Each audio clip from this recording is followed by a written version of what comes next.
add this to the playlist. Okay, sweet. Let me pull up these. Let's go ahead and get started. Welcome everyone to the Unfiltered Talk podcast. This is episode 7 with Alex Kuresa. Alex, go ahead and say what's up to everyone, bro. What's happening? Thanks for having me, man. Glad to be on. Dude, I'm glad to have you on, bro. I was as I was kind of picking, because I have to like kind of look at like what prospects I'm gonna have on the podcast, and I always choose people who I feel like will have like a good story, good experiences to share with people, because ultimately this is for like the up and coming generation, bro. Absolutely. You spent some time coaching a little bit at Pleasant Grove. How was that? How was your experience over there? Dude, I loved it. So ended up at Pleasant Grove. Mark WOULDN was the head coach at Pleasant Grove for it, but he was my head coach in high school. Oh.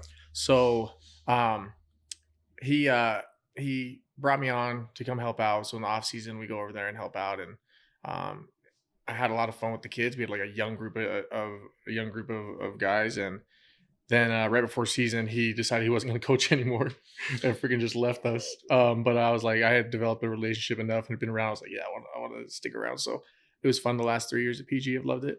Awesome. And what position were you coaching over there? Quarterbacks. That's right, bro. Okay. Maybe we can kind of answer this question as we kind of talk about your position. But so take us through like your football journey, starting from high school and then going to like your last snap at Portland State. Yeah. So played at Mountain Crest High School in Cache Valley, so like in the Logan area. And we always had, we had a good team. I started for 4 years there. I guess like 3.5. So I started like as a quarterback, right? That quarterback. Okay. So I was always a quarterback. We had a great career at Mountain Crest. Could never really get past the Timpview hump. They had all these dudes, and it was like, we're a little town up there, man. Like, I think I was the only one who wouldn't play college football. Moroni also but he was only a sophomore, so he wasn't really Moroni yet. Yeah, right. And so, I was fortunate enough to get a few scholarships. Ended up committing to BYU, I think, after my sophomore season. It was always like my dream to play at BYU, just because, like I was saying before, my older brother played there. So he's 10 years older than me. So ages 8 to 13, we were traveling the country watching BYU football.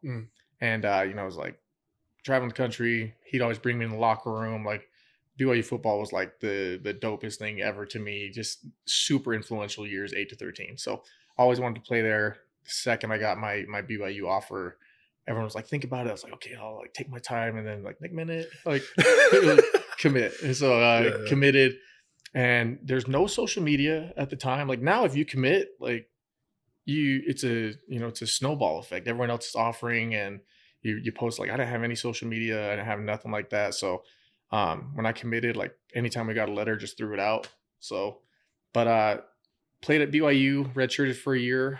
After my redshirt season, Riley Nelson was coming back for his senior year at quarterback. Oh, that's right. Yeah. And so I had a good redshirt year playing quarterback, and they were like, hey, listen, like you can either come be the third string dude or you can play this season. And so it's like, well, I mean, I'm trying to play. And they're like, we feel like you're athletic enough to where you can contribute in some other places. Yeah. So that second year at BYU was a lot of fun, man. I played all 3 ways.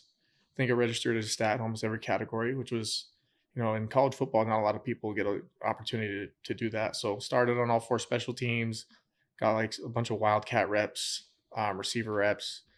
And then towards the end of the year, played safety. So had a lot of fun. And then I broke my neck and we found out right before the bowl game and had to have spine surgery. And I was like, I think I was 20. So do you remember the play?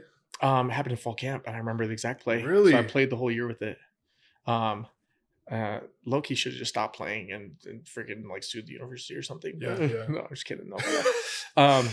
So I remember the exact play that it happened, bro, because Craig Bills. I don't know if you know Craig Bills, the dude is a headhunter guy. And so we were running the sweep play, and my job at the slot was to go block down the backer, push him down, and then climb up to the safety. And so I go to like push down the backer, and as soon as I go to climb, Craig's already coming from 20 yards deep, and I almost like braced myself, and we just like hit.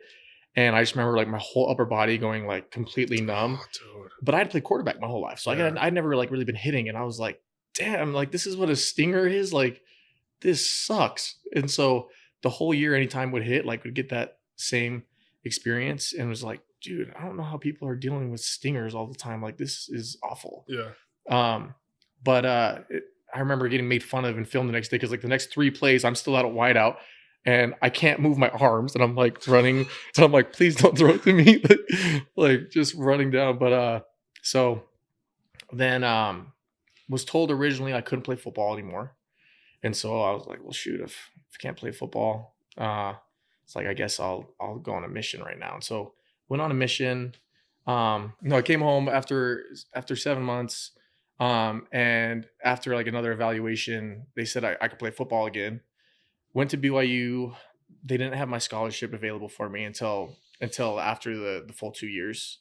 So at the time, like yeah, which wasn't available, and we weren't in a place where we could afford to pay for BYU. So end up after it was all said and done, ended up going to Snow for a year. At Snow, we had a great team. We had I got player of the year in the conference. I was an All-American. And my only offer out of Snow was to Portland State. Yeah. And so took it, went to Portland State, played 2 years there, loved it. You know, my wife and I were married right after Snow. So we went up there.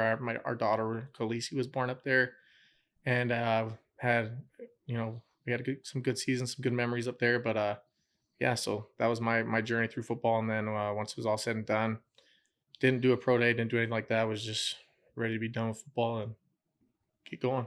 Was it for you like a smooth transition from your playing days to, post football life? I wouldn't say smooth. Like, at the end of the day, you're gonna do whatever you got to do to make it work. But I mean, you know how it is. Like, football becomes a huge part of who you are and like what you do. And a lot of times, in a lot of aspects, like you feel like it's really the only thing like you're really good at. You know what I mean? Like, so for me, I didn't have a major in mind. Like when they were like, what do you want to major in? I was like, whatever makes me eligible to play football. Right. Yeah. So, it was like, if I'm eligible to play football, like, sure. Like, and so I didn't really care that much. Ended up getting a communications major, which is like, a lot of football players major in communications because it's just one of the easy things. And so couldn't really do much with my degree. Had an old teammate, Brandon Ogletree, reach out, ended up going and working at Vivint. And so I've been in like the door-to-door space for like the last, since football was done until and then the last little bit, we've opened up WOULDN Grill and it's done well. So okay, so that's a good kind of lead into our next question, because I obviously post football life, right, different from in the middle of college football life. But what was kind of the inspiration for WOULDN Grill? Bro, so it happened on accident, actually. Like, and so so people always ask like the name like WOULDN Grill. So we used to do like woodwork. And so like I'm a sneaker guy, and so like a phrase for in sneakers is like your grill. What's your grill? Like your ultimate shoe or whatever. So we were doing wood pieces and we were doing art, and like so we were making like sneakers out of wood, and so hence the name WOULDN Grill. Yeah. And I thought I was hella creative when I removed the E out of WOULDN, and I was like, oh, that's fire. Like take the E out of WOULDN Grill. Like, yeah. And so, but so then I mean, going to games and whatnot, I had this Dodgers hat that I really liked, and I was like, there's got to be like a BYU hat like that. So was trying to.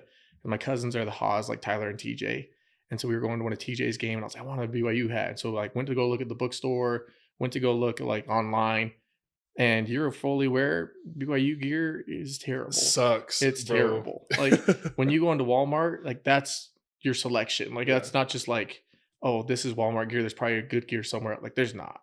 And so ended up like taking my Dodgers hat and finding, a manufacturer and like sending them the stuff. And we ended up, customizing a hat and a shape, and I was able to get exactly how I wanted. And I ordered a BYU hat, and I had to order like a minimum amount. And so I was like, well, I got 2,000 BYU followers. I'll just post it on my story or Twitter or whatnot and sell off the excess. And so we posted it. I had a website for our woodwork, which was called WOULDN Grill. Right. And so I was like, well, I already got a website. I'll just put it on WOULDN Grill. And that's just kind of how it started. And then slowly from there, it just started to get a little more popular. But I was only making things that like I wanted. Like I was like, dude, I want a hat like this. I wasn't trying to like appease anybody. I wasn't trying to like create a business. I wasn't trying to be a clothing designer or anything like that. It was like, I want a hat like that. I'm going to make that, and I have to order the minimum, and then I'll sell off the extra. and that's just kind of how it started, and it's just grown from there. So it's been cool. That's that. Is it? So you said it was kind of by accident, but I mean, clearly you have a creative mind, bro. Because like I'm looking at the designs, I'm like, dude, these are tight.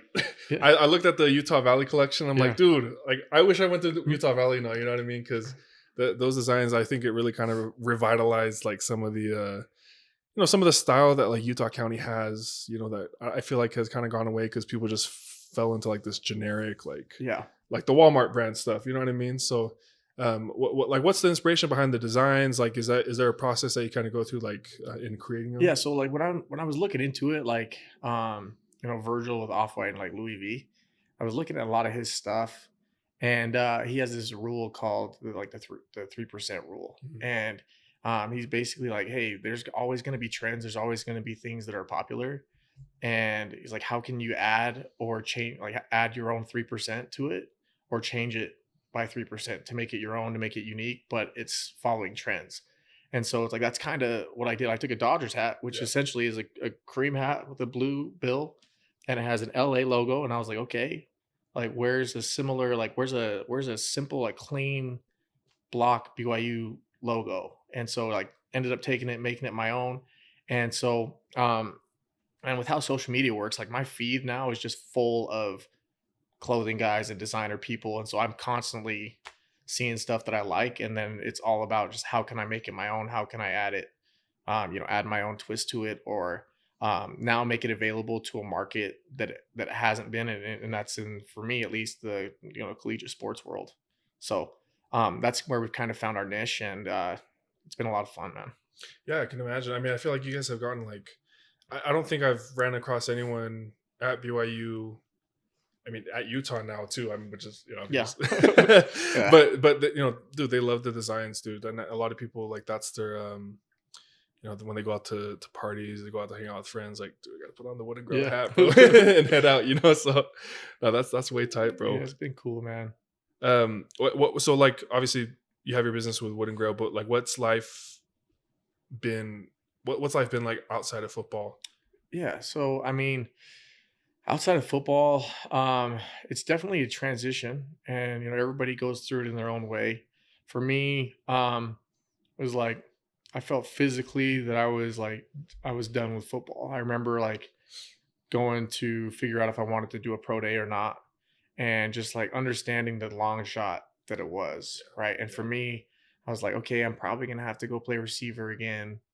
And so I remember like and going to the field for first day to like go train, and like 15 minutes in, just being like, I'm done. Like my heart's not in it. Yeah. And because that's football, man, you can love the game, but it will not love you back. What was it more like the physical toll, or was it also like kind of the I just understood like where I was at. Like it kind of just all came to me. I was like, hey, I got a little girl at home, and it's like I understand the long shot that this is going to be, and then even like financially, like at the time, right? Like at the time to go do a pro day, to go like take that serious is a not cheap. yeah, You go find a trainer. I mean, like meal plan? yeah, all that you're probably paying at least 5 grand, and that might as well have been $1 million to me at that point. You look at it now being grown, it's like okay, like you can come up with 5 grand. Like to me at the time, I was like 5 grand, like how the hell is anybody supposed to make 5 grand? And so like where I was at, and then just like how my body felt, and just like understanding like, dude, I didn't feel like I had like my whole life. I kind of had like an underdog mentality, and like had this hunger, and I realized like it wasn't there anymore. Yeah, yeah, And so I was like, I just gotta move on. But so after that, just kind of stepping into the sales world, I loved it because with an old teammate, at the time, sales for me was the closest thing to sports without playing sports. yeah. And so it's Competition. like competition, and Yeah, then the team aspect, like, working together towards a goal.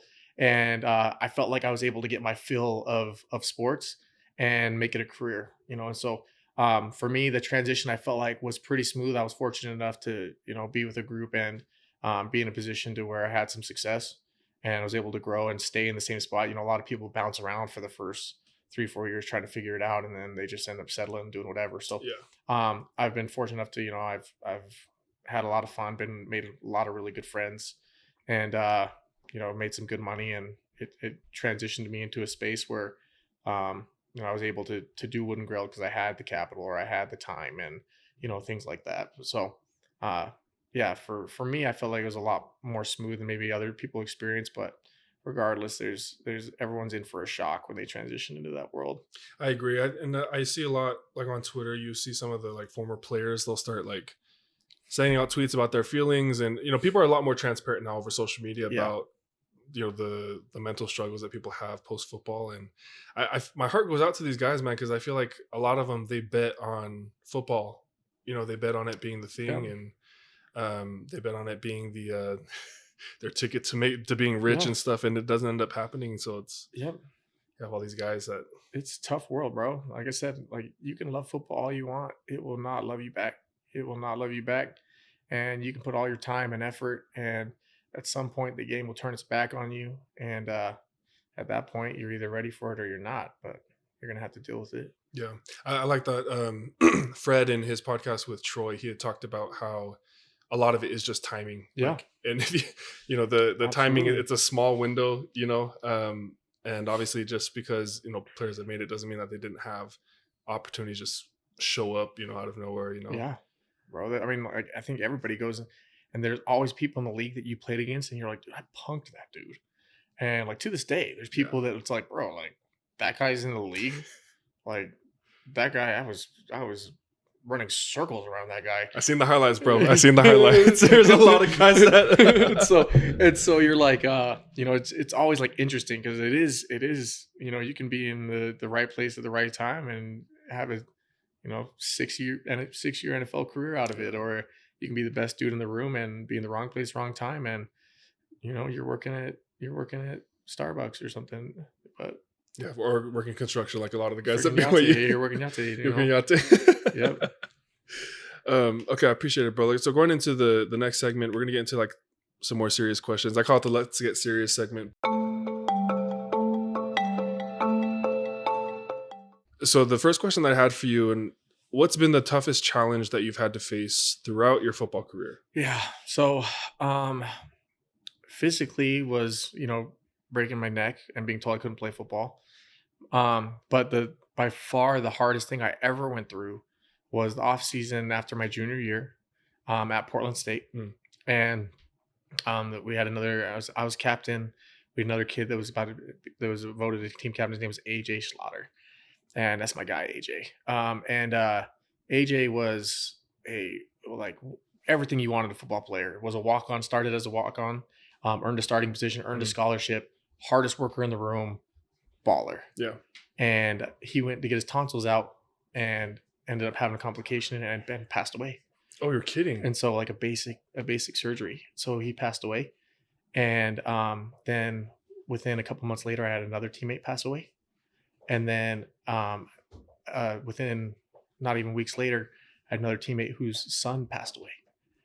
And so like it was a super heavy time, right? Because like being on a football team, you know how it is. It's a family, it's a right? brotherhood, and bro. it's like I'm a captain, and it's like I took that role like very seriously, and it's like these are all dudes that you bleed and sweat with, and it's like to deal with one like that happening one time is a lot, and to have it happen in 3 separate times in the off season was overwhelming, and it was super difficult to focus on football. And it's like your perspective just changes, like, and so that was by far the hardest time for me, just dealing with, and then having a young family and understanding that there's parents who are hurting, and there's family, like just looking at that point my infant daughter, and just understanding like that it wasn't fair, and just feeling like there was nothing you could do or anything, so it just felt like helpless.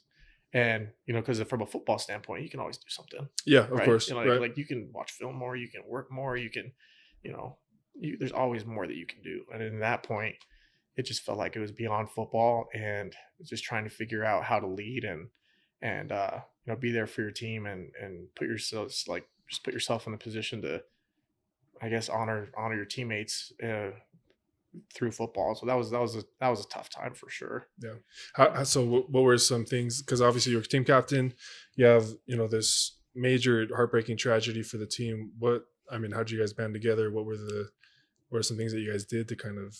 Yeah. So I mean, the thing was, is it didn't all happen at once. It was just like, it was like the first one happened, then like when you finally feel like, okay, like we got this, we can figure it out, then it happens again and you get set back all the way. Yeah, And then it's like when you happened 3 separate times in an off season was exhausting. And so I don't know if we ever, like, to this day, like, I think about those guys all the time. And so I don't know if you ever like fully like recovered from it or figured it out. But at that point, like just trying to do everything you could to play football in a way that you think those guys would want you to. yeah, yeah, And that's like all you could do. Like at that point, football was their life. Football was our life. And so it's like, I don't know what's gonna happen. You don't have, you can't always control whether you win or lose. But I was like, I know that I'm gonna try to play football in a way that's going to represent who those young men were. yeah. So Well, and let's broaden this out to just life in general. But for Alex Kuresa, what's the secret to overcoming hardship and adversity?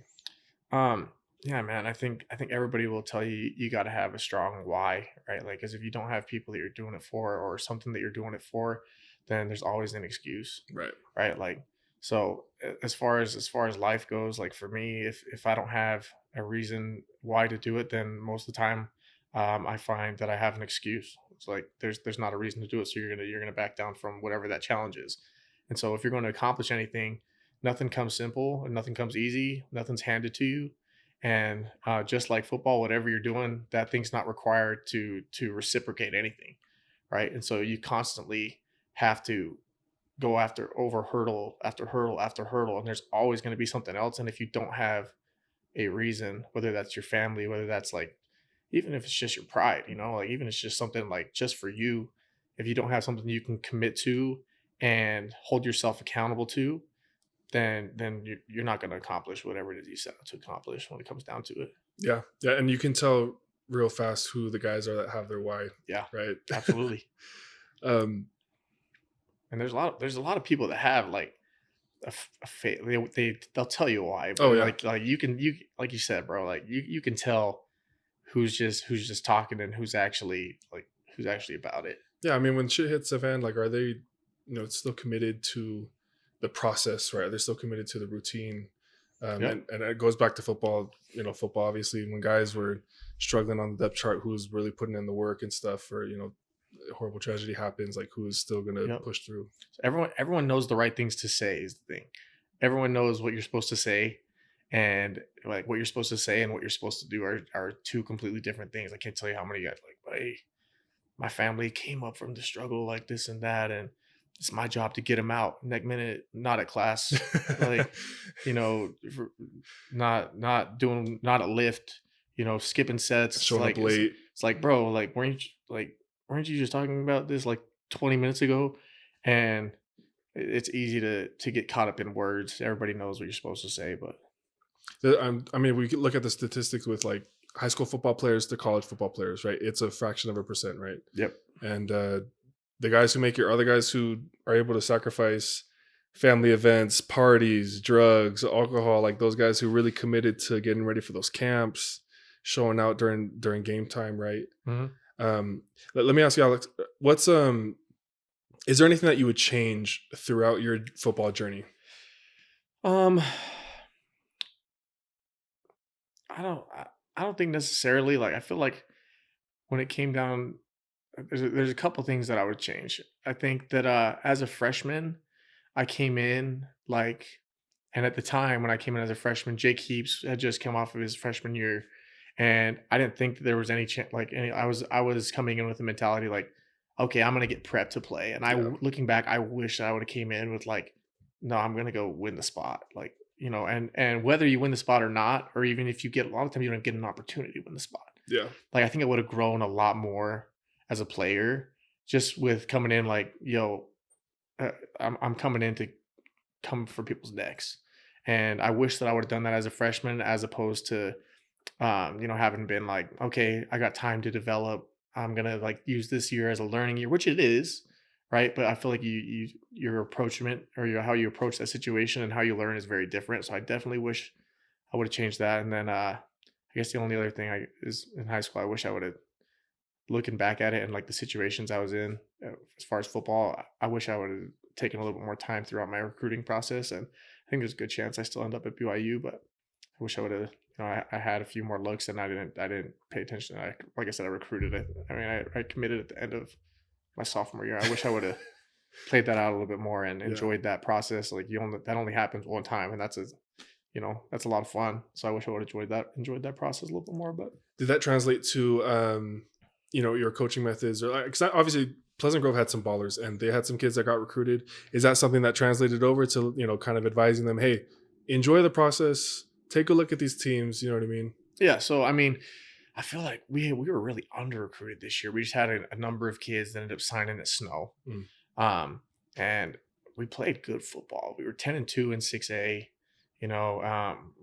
We beat teams with 10 plus D1 dudes on there. Like we were going after it, but just telling them. So I mean, they didn't have a lot of the big recruiting process, but just always sending that message, like how you do one thing is how you do everything, and whether you're being recruited heavily or you're not being recruited, like this process is happening, and people are going to notice if you're putting your best foot forward. And coaches more than anybody know who's really about that life and who's not. And if you're not 6'4" and you're not running a 4.2 or a 4.3 or whatever it is, like you don't have something that's freakish about you. Yeah. Like to get noticed is difficult. Like you're a 5'11" dude that runs a 4.6 40 and you're shifty. There's a million of you. Like if you're not doing something that separates you.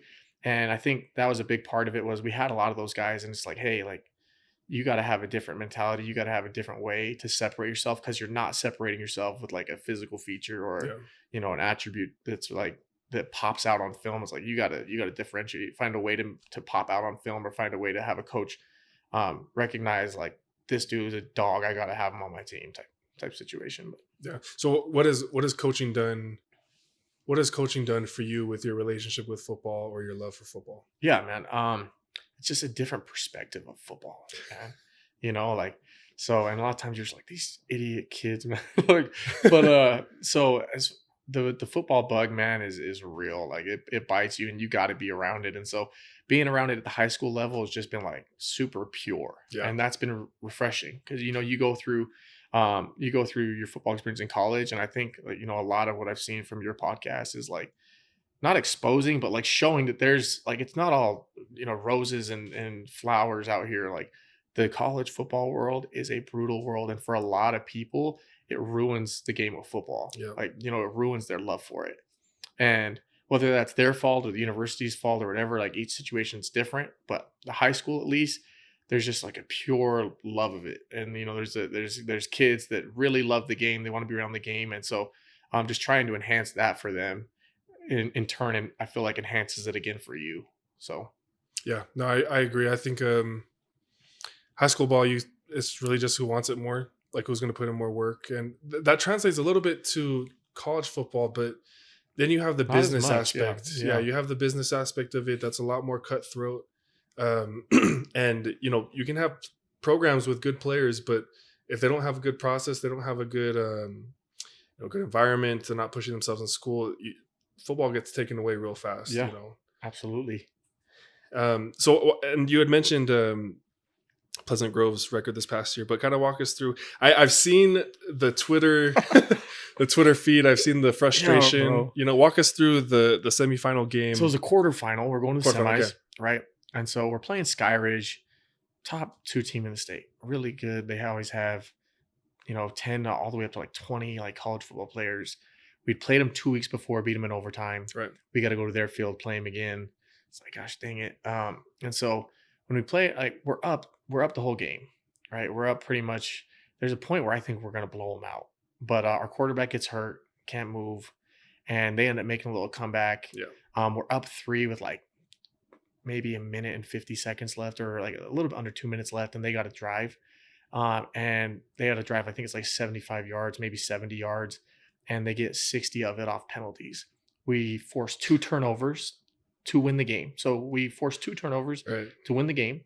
And after, pick sixes, right? Not pick sixes, just picks. Picks, okay. So we pick it, and on both of them, after the ball is intercepted, you see the ref on film, you see the ref look, intercepted, drop the flag.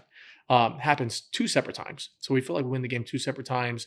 There's a couple other penalties as well. Essentially fuels their drive down to the, I think it's like the 5-yard line or something. We forced them to kick a field goal. Then in overtime happens, and there's a series of plays where it's the same refs, and they make probably the worst call I've ever seen. It's like the worst call I've ever seen in a football game. Blatantly wrong call. They called a legal man downfield, and I won't get too in depth about the X's and O's, but it's it's a unbalanced formation. So in football, there's certain rules about unbalanced formations that make it to where some guys can go down, some guys can't. Right. And our guy that can't go downfield did not go downfield. He stayed and blocked. He was the personal protector on this trick play that we ran, and they blatantly just throw a flag. We start overtime, and you start with a 15-yard penalty. We throw up a ball to our dude in the corner of the end zone, a different play. Exact same PI call that they call on us in the drive that lost it, or in the drive that sent it to overtime. No call, and I get it. There's judgment calls, but I've been around football for like a long time at this point. You have as well, and there's always bad refs. Refs. I swear, refs are always bad. Right. But it's always only been that. I've always only thought like that ref was bad. This was like the first time in all of my years of football where I was like, they're cheating. Like they are cheating, and it's blatant. And so like I was like, maybe I'm tripping, man. Like I'm probably tripping. I'm probably just being like emotional. Went and watched the film and was even more hot. I was like, that was wild. And I think anybody that was like at the game like agreed with it. We ended up sending the stuff into the state. It's nice because you get a letter back saying that you were right and they were wrong. Yeah. And it's like, oh, thanks for the letter. Like, appreciate it. It's like, it's terrible because you invest so much time into these kids. The kids invest so much time into you in the game, and I can take an L. It's like I can take an L when a team deserves it, but like when you, especially seniors, right? Yeah. And you have that like ripped away from them, and you felt like you deserved it. That was brutal. And so that was tough to feel like grown men intervened in a game and just made whether it was on purpose or not on purpose, it was just bad. And I mean, in the sports world, everybody's talking about how there's no accountabilities for refs, and it's a shame, but it is what it is. It happens, and I'm sure there's a life lesson in there somewhere for the kids, but that's a hard thing to say as a coach, where you're like, hey, we're gonna learn from this, we're gonna grow from this as young men. It's like, no, I'm not growing from that. Like, what the hell? Like, and so that's a hard conversation to have. But yeah, man, that was a rough one. I think I saw a video. There was like roughing the passer going on. They didn't call. Yeah, that was the other one. They did call. That's right. Yep. Yeah. And so then they did the same hit on our quarterback. Didn't protect our guy. And then after the game, turns out that a player was ineligible, and he couldn't play. In every other instance in the UHSAA, the team has been required to forfeit. But they weren't required to forfeit. And so for whatever reason, I don't know, I wasn't in those meetings, but unbelievable. Then we start, it's like the people start telling us like, hey, like there's a chance they might have to make them forfeit, but nobody really knows what's going on. So that's when I started like blowing it up on Twitter. And I was like, well, like I'm not, a influencer by any means, but I have like somewhat of a following in like the Utah football world. Like, let me start, showing people what's going on. So that's like most people, that's like what they've seen and like what they know about it. Like, dude, I saw what you were posting on Twitter. Like, what the hell? Well, there was precedent for it too, right? There was like I can't remember if it was Timview or Lone Peak, but they had an ineligible player a few years back, and they forfeited all their games. Yep. Dude, that is ridiculous. And so it also, and granted, like you're going off of what you're being told. Like there's meetings that have happened in like behind closed doors with like UHSA. So I never know if I know the full story, and there's a chance, that you're wrong when you're making assumptions. But like what we were told was that like that Skyridge had like told, that they had told the state like it wasn't a starter, it wasn't a kid that like had an impact on the game. And we went back and watched the film. He didn't start, but he came in the second play. Yeah. It's like, oh, so he didn't start the game, but like, yeah, he came in the second play. And watching film again, he's the guy that hurt our quarterback. So it's like, that guy had a huge impact on the game. He hurts your main player, right? He plays 50 snaps, and in a football game, is 50 snaps significant? Like, yeah, that's significant. Yeah. You know what I mean? Like 50 snaps, that's a lot of snaps. That's often like the entire offensive Yeah, it's playbook like right there. it's like, okay, freak. And so and it's like at least we had heard that like a big portion of the decision for them to not forfeit the game was like the player didn't have an impact. And it was like, okay. So it just got to the point where it was like, all right, man, like but I felt like I owed that to the kids to at least show like I care about y'all. Like I'm gonna at least do everything I can, and I might look dumb in the process. Yeah. People might think I'm like a poor loser or whatever. Like, but I was like, dude, we got you guys. What happened to you was unfair, and I'm gonna at least shed light on it. Whether that means you get another chance, like that's not necessarily how life goes, but I think it's important to show you guys like that I have your back and like I care about you dudes even outside of football, and yeah, that's kind of where that stemmed from. But So I know you're not at Pleasant Grove anymore, right? no, I'm not. Where are you coaching at now? That's to be decided, I guess. Really? Just kidding. No. No, I'm thinking it looks like I'm going to be at Timpview this year. So Nice. I've just recently accepted the quarterback coach job over there at Timpview, so I'm excited about it. Dude, I'm excited for that because I've gone to a few Timpview games because of gosh, we were watching my cousin Sony Tu'ua. Yeah. And they had a really exciting season this past season, but man, there were definitely some frustrations on the offensive side of the ball. Yeah.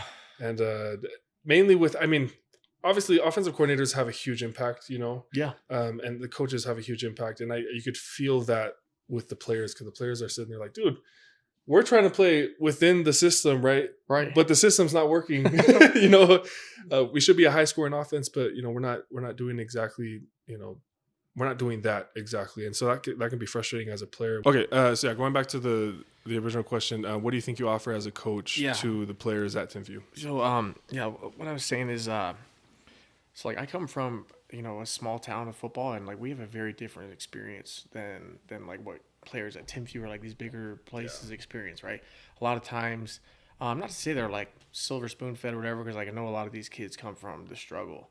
But a lot of times, like Timpview is the best team. You know, it's rare that they go and play against a team that where they're the underdog. And so I think what I can bring to the kids is, you know, my whole career and when I played football, I was never supposed to be the dude. I wasn't tall, I wasn't fast, and always finding a way, whether it was just through hard work or through just doing more than other guys or just straight up willing it. Just, you know, bringing it to light, just mentally, just deciding like I'm better than you, I'm going to do more than you, I'm going to do whatever it takes to win. Yeah. And I feel like just coming from that underdog mentality or that underdog standpoint, that's something that I can always provide to kids. And, you know, whether they're not, they're similar to myself, where they're undersized or, you know, maybe have a smaller skill set, then it's like that mentality is going to benefit them. Yeah. And even if they're a 4-star, 5-star kid, right? A lot of times those kids think they're God's gift to football, man. And so it's like they can benefit from that mentality. And so I think that that's something that I always am looking to bring as far as like a coach is I want every kid, no matter what, to have that mentality that I'm going to outwork you. And whether I'm the better guy or I'm not the better guy, I'm going to work every day like I'm not. And I'm going to work every day like I'm chasing somebody, because there's always going to be somebody to chase. So I think that's a perspective that I can bring that, you know, a lot of kids at Timpview don't have just because of the success that they've had. Yeah. And I love that this was a saying that my dad used to tell me all the time, and it was something that kind of motivated us, but it was always that, you know, hard work beats talent when talent doesn't work hard. Yep. Right. And I think that's something that that's a perspective that some coaches can provide, because it's like, dude, yeah, you can be a freak of nature, right? But when you don't work hard, and things can come super easy to you, but people can be right behind you, guys who maybe aren't as physically gifted as you, but they put in the work, and they like, I feel like with you, bro, I mean, I'm looking at the highlights, I'm like, gosh, damn, bro, I'm like, these guys are getting their ankles broken left and right. I mean, dimes thrown to the receivers and stuff, and obviously that is that's a reflection of the hard work that went into it before the game, right? The off season and such. So going into, so we'll kind of move on to the next segment. So that was our Let's Get Serious. We'll go into the Let's Get Silly. We got a few questions that I want to pick your brain on, but I think the first question I had was, what was the funniest or most outrageous experience that you've had at all the programs that you've been at? Yeah, so there's a number of them, right? I think the funniest one, like number one, takes the cake. 'Cause when I was at Portland, I'm a big prank guy. Like I'm big on pranks. And so in Portland, there's this guy, and I think he put like a piece of athletic tape on my visor, like not even a prank, like just like put like athletic tape. And I walked in, I was like, okay, like you want to put tape on my visor? Like, okay. And so like the next day, while everyone's gone, like it's fall camp, we're in 2 days. Like first practice over, second practice is 4 hours away or whatever. Everyone leaves, and so I go and buy this guy's name. We call him BD. Shout out BD, man. He's the homie. Hope you're doing well, Dennis. So I go to his locker. I clear out his locker. Okay. So they got the cubbies on the bottom, right? And so I go and buy this blue tarp. I like neatly like place it in there so it's blue, and like put the tarp in there, and I fill it up with water, and I go buy like seaweed, like all these decorations, like, and I like decorate his locker with like seaweed and stuff, and then I go to PetSmart and I bought like 20 fish. Dude, no way. and then I make this sign called BD's Aquarium. And so I turned his locker into an aquarium. And so he comes into practice. We're like getting ready to go out, and he's like, "Where's all my stuff?" There's an aquarium like in there. And so I was like, "Shouldn't put tape on my visor, bro. I don't know what the hell you're thinking. I don't know what you thought this was." Like, damn, bro. Mess with Alex. I was gonna get his. So that was probably the funniest part at Portland. As far as like Snow College, my partner in crime over there, his name's Gage Ferguson. He's from my hometown. Okay. Played safety at Utah State. He was my roommate. That's my guy. So me and Gage, man, we get in this war with like another apartment. Once again during fall camp, everything bad happens in fall camp, man. Like you're bored. There's not a lot to do, especially in Ephraim. Yep. There's not a ton to do in Ephraim. You got to entertain yourself. So we get into this war with like this other apartment, and there's like airsoft guns involved, and like like looking back at it, I'm like, dude, this was so messed up. We're going to destroy their apartment. So we grab this like trash bag, and we like pour. At this point, they cut my bed in half, so I don't feel that bad. Like they literally, he took a sword.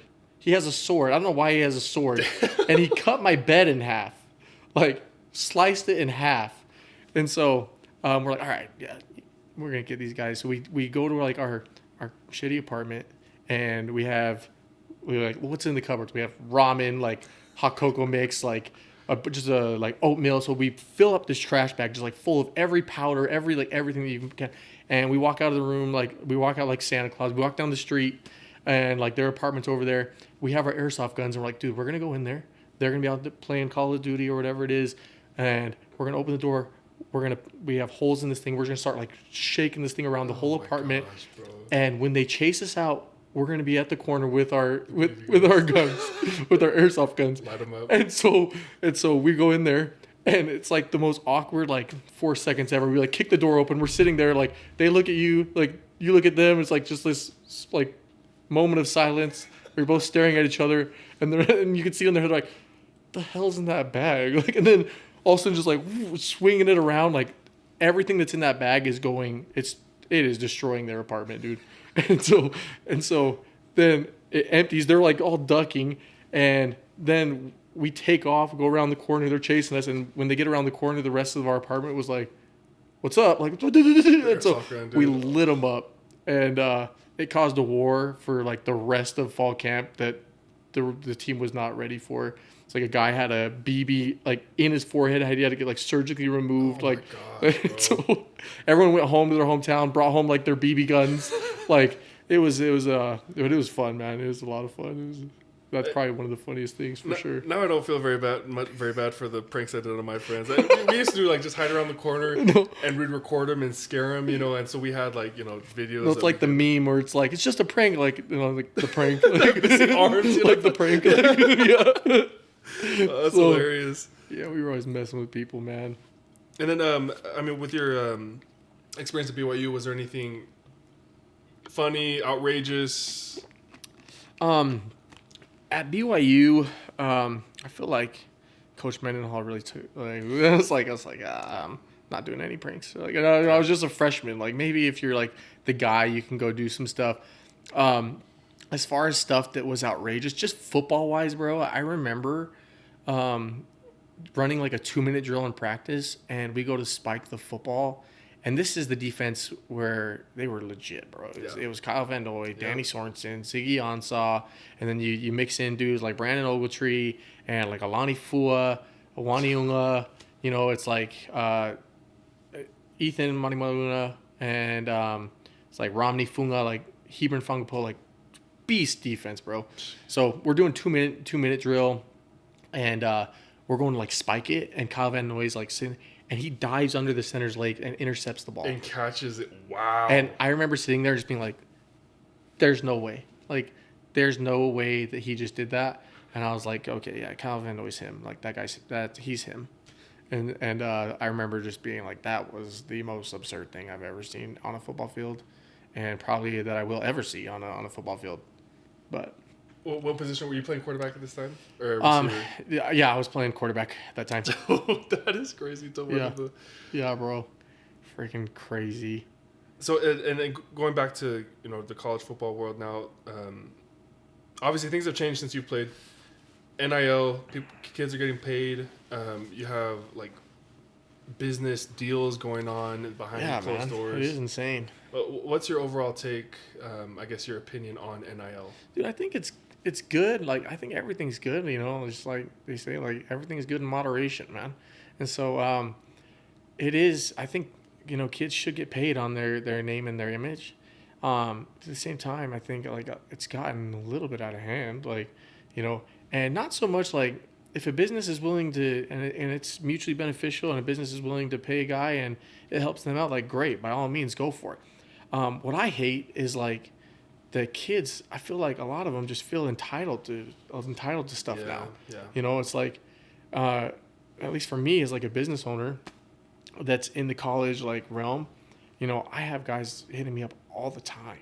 That it's like if I pull up my DMs, like it's a ton of dudes on every team that we do, and even teams that we don't. Yeah. That are like, hey, like, would you be like, do you want to do something? Like, you can give me free stuff and I'll post it on my story. And I'm like, I don't give a shit about your story. And it's like, I get, like, I'm glad kids shoot their shot or whatever, but I'm like, I feel like a lot of kids have this inflated ego about who they are. And it's like, there's a lot of players that push the needle. And if you're the main dude on your team, you're a Heisman Trophy winner, or you're on a really good football team that a Power 5 team that has a lot of success, and you're one of the main players, like, by all means, go get your money, bro. But when you're the fourth string, whatever, and you're hitting people up like, hey, I'm on the football team. I'm like, I'm not starstruck by you, dude. Like, I do not care. And so I feel like a lot of it's created this sense of entitlement to an extent. So it goes both ways. I mean, I'm glad kids are getting paid. I'm glad guys are able to capitalize on their image and not just being used by, whoever now. But at the same time, it's like there's a cap. Like, no, have a sense of who you are. Yeah, no, to an extent. I agree, and I think with my college football experience, I've seen like both sides. Obviously, I never really ran into someone who was like fully entitled. Yeah. I ran into people who just like to question a lot. They always wanted to question the way things were ran, and so with NIL, and especially at BYU, man, there are some frustrations that come with it. I mean, you hear things through the grapevine where, yeah, BYU was offered this NIL deal, but they turned it down because, well, guys, we don't play for money, we play for blessings. And it's like, no, you guys play for money. You're right. Like, we don't play for money. Like, you guys are getting all the money. Like, no, yeah, bro. It's so I tried to do an NIL deal just recently, with BYU, and we were trying to do this. I won't go like in super detail. I don't know how much I'm supposed to say about it or whatever. But we had this really cool thing planned, and we got it funded, and it just got denied for like, and I was like, I didn't know why. I had no clue it was like the type of thing where, I thought it was gonna be really beneficial for the team because it's like it gets them it's one of those things that gets picked up by ESPN. They're like, okay, this, and I was like, dude, this is gonna be really cool. And I was trying to piggyback on it. It's like I'm gonna give them this stuff, and then I'll be able to throw in like some wooden grill stuff with it. And then it was just like before it was ever off the ground, like we got everything confirmed. They're like, we're gonna pay for it all, we're gonna do it all. And it was just like, it's hut, it's over. Dude, there's a boogeyman at BYU, man. I swear, like, especially with football, because obviously I get it. Like, football is like a very well known organization at BYU. Like that's what funds everything, right? Yep. But then there's someone there, bro, just like sitting there, like, yeah, now we're good. We're gonna, it's like there's someone, and I hate to say it this way, but there's someone pocketing, you know what I mean, over there, bro. And the thing is that with the image of the church and with the association to the church, like, you would never guess, you know what I mean. And for me, that's what you got to be careful of, is that people you wouldn't assume would be. Bro, I mean, it's like with the image that the university has, there's not a lot of programs. So, like, outside of your Bamas and your Georgias and your Oregons or whatnot, there's not a lot of programs that have the foothold or the publicity that BYU has or the fan base. Right. And so, like, just looking at that, you'd think a lot of the opportunities would be a little bit more, but there's for sure. It's super frustrating and like there's always stories about donors like, okay, I want to donate a lot. You know, I've heard like Ryan Smith was trying to donate like a big amounts of money. He's like, I just want to have a say in what it goes to, or like other big donors. Like there's not any bigger donor than like that. Yeah. And it's like, I want my money to go to this, and I don't know if that's true or not, but those are things that I've heard where it's like, yeah, and they would not allow you to decide like what your money went to or whatnot, and they got their own agenda, I guess.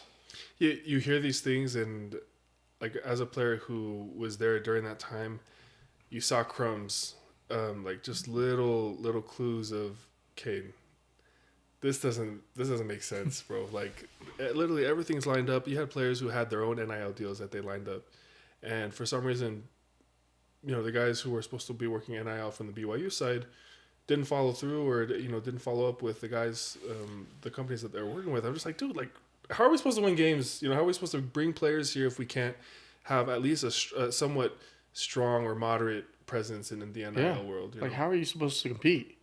Like, yeah, dude, how are you supposed to get top tier talent? And like, you can't. You're gonna end up with the leftovers, and that's not growing the program by any means, man.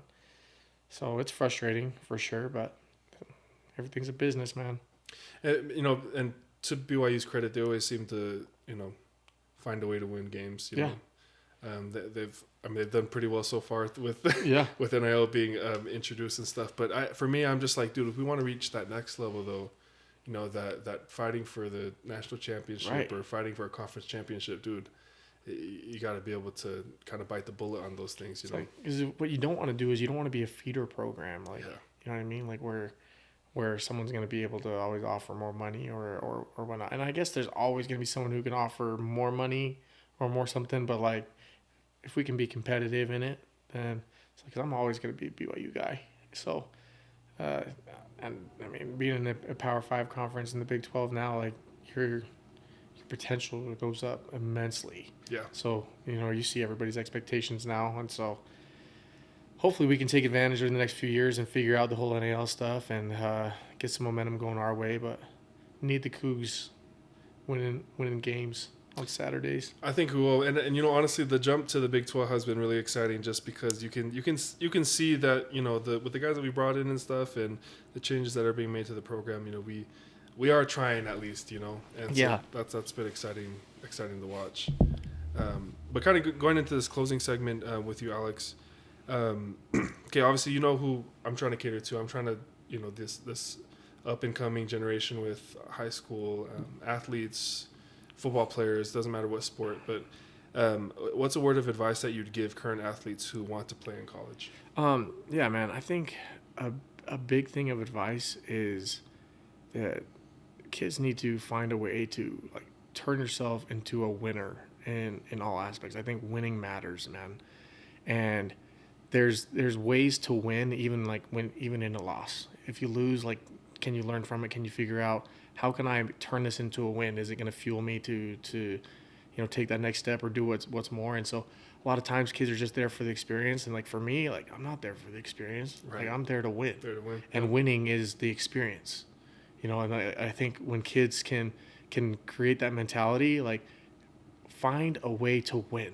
And that doesn't mean you're going to go undefeated. That doesn't mean that you're going to win every single rep. But it's like when that guy loses, it's going to be, or when that guy beats me, it's going to be productive for me. And I'm going to turn that into a win. Yeah. Whether that's me watching film on it, whether that's me figuring out, okay, like sometimes it's just a realization. Like, I'm not where I thought I was. I might be the best player on my team and I might be working dudes in practice or whatnot. And it's like, but I'm not the best dude in the state. I'm not the best dude in the valley or wherever. And now I could realize I got to go work. Yeah. Right. And so, kids, man, I think a lot of times nowadays, just with where their heads are, it's different, right? It's different when we were playing and seeing how kids approach things and their mentality. And at the end of the day, I want to coach kids who want to win. They might not know how to win, but I want to see that desire to win. And like, we're going to figure it out together and I can get you to that point. And I think college coaches are the same, man. It's like, are you a winner? Do you do what it takes?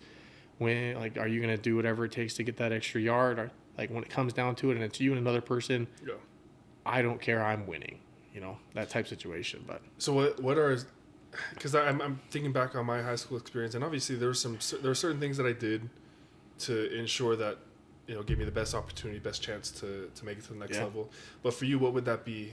What are like some simple, practical things that these kids can do to kind of get that? Don't just assume it's going to happen, man. Like so many kids are like, oh yeah, it's going to happen because it happened for so-and-so. Like, no, it's not. Like, and a lot of times there's a kid that's like a harder worker, but then there's like another kid who's a legacy kid, or like there's for sure politics in football. Yeah. Like I'm not blind to it. Like my last name's Kuresa, and in Utah, that's a decently big football name.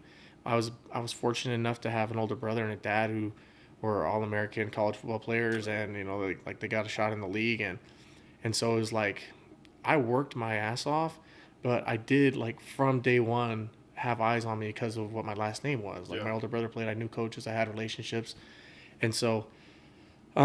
Like you're going to have to, if you don't have that, right, you're going to have to work twice as hard. You're going to have to do whatever it takes to get noticed. And it's not just going to happen for you, because there are kids that get noticed and they do less than you. Yeah. And it might be because their name, it might be because of something else.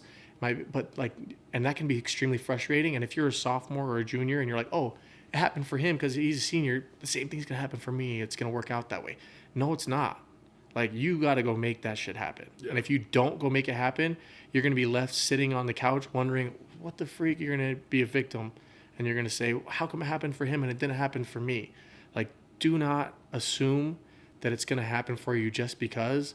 Go do everything in your power to make it happen. Like, the kids that do will find an opportunity to play college football. Is that a D1 opportunity? I don't know. But there will be an opportunity for you to further your football career. So, whatever you got to do, you better be on your phone. You better have film. You better be sending that film out to 100 coaches every single day, like doing everything you possibly can. And at the end of the day, if you do that, you will not be a victim of the circumstances. And it's like there's time and time again, there's example after example. And at the end of the day, if you got the film and you got the talent and you don't get that opportunity, there's really nobody to blame but yourself. Yeah. And I feel like a lot of kids nowadays are anxious to shift that blame, and they don't want it to be their fault, and you could have made it happen. So don't wait before it's too late. Don't make any assumptions. Go make it happen. Go put the film out. Once you have the film out after you've put in the work, then don't wait for people to contact you. Constantly reach out, figure out who your dream schools are, figure out who your safe schools are. Yeah. Like, promote yourself, man. That's what it's all about nowadays. And unfortunately, it's not always about who's the most talented, or it seems like it. It's like if you can promote yourself and you got some type of talent and you got some film, like it's all on you, and it's just taking that step. So that would be what I would say to these kids, man. Go make it happen for yourself. Don't put your fate in anybody else's hands. You can't trust nobody else that way. I think also that, whatever opportunities land in your lap, take them, man. Like, a lot of people, they want to play D1 ball. They want to play, big time Power 5 ball. And, I mean, sometimes just it's a numbers game, right? I mean, Yeah. there's just limited spots there. Doesn't mean you're not a baller. Doesn't mean you can't play anywhere or get noticed. Sometimes you got to settle for, playing for the FCS schools, but being the guy there, you know what I mean? Yep. And So, being the dude, there's a balance. I mean, like, bro, like, it's completely different now. Every school's a stepping stone. Yep. You know what I mean? Like, with where the transfer portal is, every school's a stepping stone. If that's not where you want to be, fine. Go ball out there. Go prove yourself there, and it's just another step for you. Like, so, like, FCS football, bro, I remember, like, stepping in FCS football and being like, oh, my gosh, like, why the freak am I here? It's like, it's like you're disappointed, right? Yeah, like, and for me, it was extremely frustrating. Like, being at a JUCO, I was player of the year in our conference, and I was the only quarterback without a D1 offer in our conference. And so I was like, how the hell does this work? Like, we just whooped y'all's ass for a whole season, and I'm the only one that nobody wants? Like, okay, I guess. And so, but then, yeah, I remember, like, getting to the FCS and being like, dude, like, there is guys that can play. Like, there are guys that can play at all levels, and they will find you. Yep. And as long as you're not a victim of your circumstances and you don't start pouting like, oh, I shouldn't be here. I'm not like, I'm already like, I'm way better than FCS, so I don't even have to try hard. That's what I saw a lot. Yeah. I saw a lot of that. Yeah. Whereas guys like, oh yeah, like, I'm a D1 dude. I'm at the FCS level. Like, I don't even got to work and I'm going to be him. Like, no, you're not. Dude, that guy's gonna, like, there's 7 dudes here that are playing on Sundays.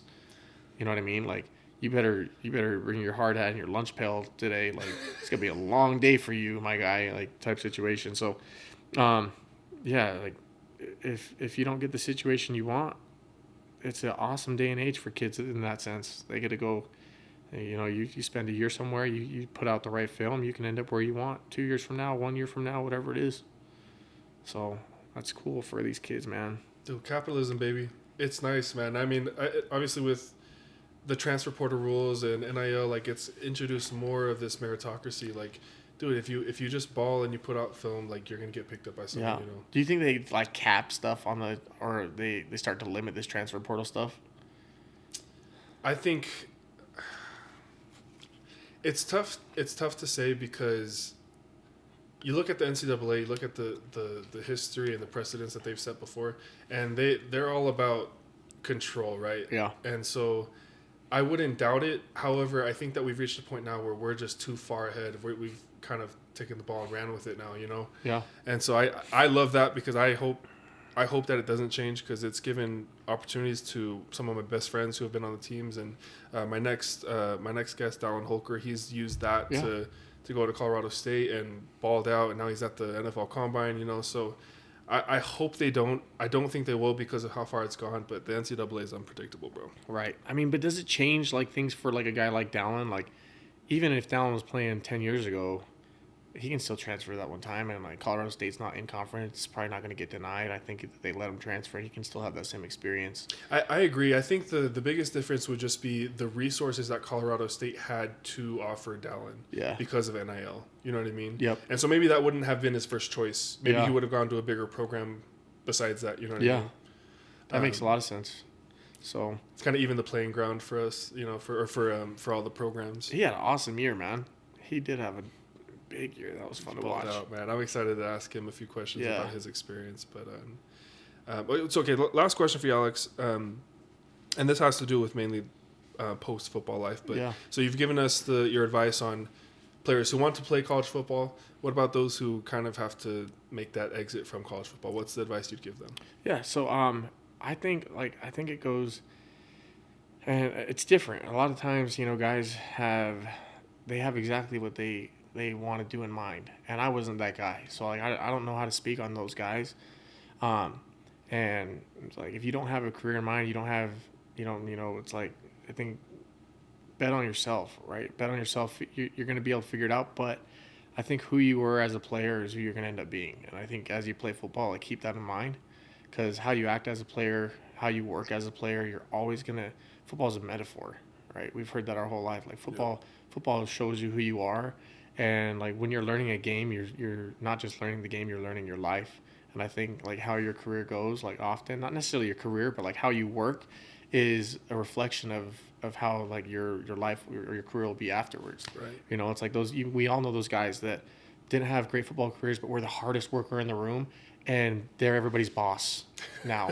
You know what I mean? Like you can probably think of 5 dudes on your team at BYU when you were there. I can think of the same ones. Yep. And it was like, did they get a lot of shine on Saturday under the lights in Lavelle Edwards Stadium? No, they didn't. But the guys that did are working for them now. Like, you know what I mean? So I think how those guys work and how you work when you're in your football career, like you're going to develop those tools. And the biggest thing is just like, don't just rely on your talent, really use the resources, use that opportunity to set you up so that you don't put these bad habits in place when you get into that workforce, because it's slightly different, but all the same principles are true. That in football, what makes you successful will also make you successful in the workforce. At least that's been my experience. So that's what I would say to the young cats who are still playing. Develop the right habits. I love it. And I'm one of those guys, man. I'm still trying to figure out my transition from football because, man, watching from home is great. You know, it's great being a fan and stuff, but there's a part of you that just sits there like, man, really miss those Saturday night lights. I know. So, and it never goes away, bro. You always feel like I could strap it up right now. Like, I swear I could. Like, dude, my knees are horrible right now, man. I don't know how your body is at post football, but my knees are probably the worst they've ever been ever. I was fortunate. I always had good knees. Not a good neck though, I guess. So it was like, I mean, my experience was different than yours, man. And those trenches is something else, bro. So I was fortunate enough to, I guess not that fortunate. I mean, I had spine surgery. And what surgeries have you had? Mainly just labrum. I have. Hey, that's bad when like football, like it's like, hey, you're talking football. Hey, what surgeries have you had? Yeah, but mainly just labrum on my left shoulder. But I have like cartilage missing and completely in my right knee. Some missing on my left knee. I just don't really care to get. It's like for what? Like that's how I feel. Now people are like, dude, are you gonna go? Like, do you work out still? Do you lift? I'm like, for what? Like, no, I don't lift. Like, get the hell out of here. It messes with my shot. It's like I'm hooping. Like, I'm hooping. Okay, I'm hooping and I'm playing golf. Don't ask me if I lift. Oh, dude. Yeah, those are my 2 favorite sports right there, man. Post football. Just. And then everybody's playing pickleball now. I can't get into it. I was about to say, I can't get on the pickleball wave. I can't do it. I can't do it, man. It's just a little bit too much movement for me. Like, I know basketball, it's like, it's fun because you're like, dude, I'm going to go, poster this guy or whatever, but pickleball, it's like, it's just glorified ping pong, bro. You know what I mean? It's like, it's like you're like, I'm crossing people up. It's like fun, and then pickleball, you're like, I think. That's what I'm saying. Like, let me add some spin on. Oh, dude, come on! I'll do that on the ping pong table, bro, not on the pickleball. Hey, court. ping pong. I don't know how it was in your locker room at BYU. There were some epic ping pong matches. Oh, dude, the best. I will say, I'm undefeated. I don't know how nice you are. I don't know how nice you are at ping pong. But I can't remember ever losing. Dude, I'm gonna let you know right now, bro.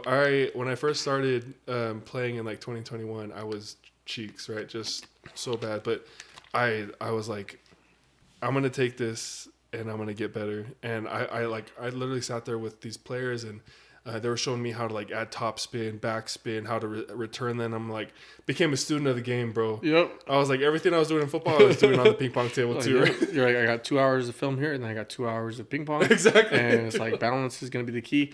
Let me ask you this, bro. Were the ping pong paddles still broken? Were the handles still broken off? Oh, bro, and it's the players because they don't know how to take care of crap, right? I mean, you had guys throwing paddles and stuff that, like, we had some missing handles, some where it was just the wood on them, so you couldn't add any spin on it. Yep. You just had to return it. So were they broke? Because when I was there, they were always broken on purpose because that's how the fobs would play, bro. They'd like, I'm like, bro, like, what the hell, freaking gorilla hand, get the hell out of here, like, and like you're breaking all the paddles, like brand new paddle, next day broken, and there's like. I only know one guy that played like that, and that was Chris Wilcox, but he played by choice. Like he played like because he played better that way, and he had like crazy backspin on his serves, man. He was pretty darn good, but yeah, you had some of the fobs that I just grab it like this. Like, okay, but then like, because they would do it, but the handle would hit like their forearm, and they'd be like, oh, I gotta break, and like, don't break the paddle, like, what are you doing, dude? I'm glad to know it never changed. No, we'll have to play a game sometime, man. I have my own paddle. I brought it, and everyone clowned me for it. I was like, all right, watch me, dude. Like, okay, yep. Well, Alex, hey man, I appreciate you coming on the episode. I also want to give a huge thanks to those who have supported the giveaway. Congratulations to Thule on winning the giveaway. So the $100 credit, $50 gift card, as well as the BYU skateboard. I don't know. I guess people don't want the BYU skateboard, but Why not? I think that's tight, bro. Skateboard's fire. What people are hating. Where'd you get it from? So I guess my best friend Pepe and Jackson, there was a skateboard shop that opened up down in off of Center Street and University. Yeah. And it's closed now, but they did custom skateboards. So it's like painted. It's like hand painted or what? I believe so. Yeah, yeah. That's fire. My friend Pepe has it, but he was like, "Hey, I'll contribute to the giveaway." Yeah, I'm that's like, dope. Type, I bro, tell you now, Thule does not know how to skateboard. It's got no wheels on it. It's mainly just for memorabilia. You Yeah. know, so, but I think it's a nice little gift for the giveaway. Perfect, bro. Yeah, but I appreciate you letting me be part of it, man. No, of course, Love man. Dude, I honestly love your products. I love Wood and Grow. My cousin loves Wood and Grow, but she didn't win the giveaway. Sorry. Dude, she was putting in work on the comment sections, yo. Just three names. Like just algorithms, just studying. Just yeah. I literally did like 50. I don't know how I lost, but seems sketchy, honestly. honestly, I feel like he redid He it. might have. Saw me win, I and think he so. Like, yeah, go ahead and click that again. But for everyone tuning in, guys, this has been episode 7 of the Unfiltered Talk podcast, the podcast for the players and by the players. We'll catch y'all later. Thanks, Alex. Appreciate it.